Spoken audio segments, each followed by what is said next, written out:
Hello అండి, అందరికీ నమస్కారం. ఓం అనే ఒక్క శబ్దంలో ఎంత శక్తి దాగి ఉందో మీకు తెలుసా?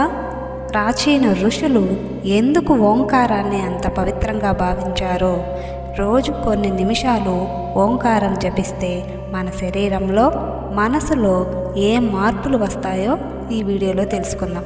మీరు ఎక్కడ కూడాను మన వీడియోని స్కిప్ చేయొద్దండి. ఓం అన్నది మంత్రం కాదు, మత సంబంధమైనది అసలే కాదు. వేదాలలో నిక్షిప్తమైన ఓంకార నాదం మానవ ఆరోగ్యానికి ఒక సూత్రం.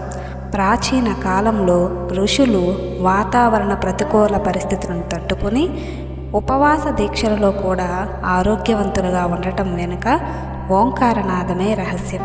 విదేశాల్లోని అనేక యూనివర్సిటీల్లో ఓంకారనాదంపై జరిపిన పరిశోధనలో ఓంకారం మృత్యుంజయ జపం అని తేలింది.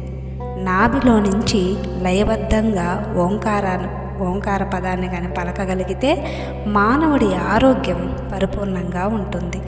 ఓంకారం 15 నిమిషాల పాటు ఉచ్చరించగలిగితే రక్తపోటు తగ్గుతుంది, రక్త ప్రసరణ అనేది సక్రమంగా జరిగి గుండె ఆరోగ్యం మెరుగుపడుతుంది, మానసిక అలసట అలజడి తగ్గి ప్రశాంతత కలుగుతుంది, ఊపిరితిత్తుల పనితీరు మెరుగుపడుతుంది, జీర్ణ ప్రక్రియ దారిలో పడుతుంది, కిడ్నీ వ్యవస్థ క్రమబద్ధంగా పనిచేస్తుంది, థైరాయిడ్ పనితీరుని క్రమబద్ధం చేస్తుంది.